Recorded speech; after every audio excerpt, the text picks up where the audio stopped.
హాగరు యొక్క స్వభావం నుంచి కూడా మనం ఒక ఆత్మీయ పాఠం నేర్చుకోవాలి. అదేంటంటే, ఇతరులకు లేనిది దేవుడు మనకిచ్చినప్పుడు మనం ఇతరులను ఎలా చూస్తున్నాము? ఇతరులకు లేనిది దేవుడు మనకిచ్చాడంటే మనం ఏమైనా గొప్పోళ్ళమనా అండి చెప్పండి? ఇప్పుడు హాగరు పరిస్థితి ఒకసారి ఆలోచిస్తే, హాగరు గొప్పదనా? హాగరు యోగ్యురాలైనా? లేకపోతే హాగరులో ఏముందని సారా అవకాశం ఇచ్చింది?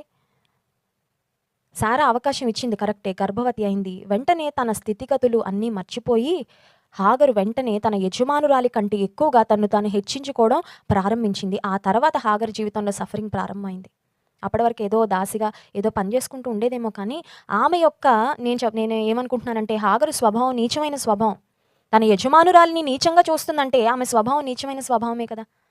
ఈ రోజుల్లో కూడా కొన్నిసార్లు దేవుడు మనల్ని ప్రేమించి, ఆశీర్వదించి, కనికరించి, మన కన్నీటిని చూసి, మన నిట్టూర్పును చూసి, మన వేదనను చూసి, కొంచెం మన స్థితిగతులను మెరుగుపరుస్తూ ఉంటే, ఇతరులకు లేనిది మనకిస్తూ ఉంటే, ఇతరులకు ఒకవేళ ఇల్లు లేదేమో, మనకొక మంచి ఇల్లు ఇచ్చుండొచ్చు, మీకొక మంచి గృహం ఇచ్చుండొచ్చు, ఒక మంచి వాహనం ఇచ్చుండొచ్చు. బహుశా ఎవరికైనా పిల్లలు లేకపోవచ్చు, మిమ్మల్ని ప్రేమించి దేవుడు బిడ్డల్ని ఇచ్చుండొచ్చు. లేకపోతే ఇతరులకు మంచి ఉద్యోగం లేకపోవచ్చు, నీ భర్తకు ఒక మంచి ఉద్యోగం ఇచ్చుండొచ్చు. అది దేవుడు ఎందుకిచ్చాడు? తన కృపను బట్టి ఇచ్చాడు. అందులో నీ గొప్పతనం ఏమీ లేదు కదా! కొన్నిసార్లు అంతే, మనకున్న తలాంతులని, మనకున్న ఆస్తిపాస్తుల్ని మనకు హెచ్చు కలిగినప్పుడు హెచ్చిపోతూ ఉంటారు కొంతమంది.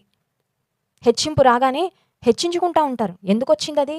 దేవుని కృప ద్వారానే కదా వచ్చింది. దేవుడు ఇచ్చాడు కాబట్టే కదా వచ్చింది. ఆయన ఎంతకాలం ఉంచితే అంతకాలం ఉంటది.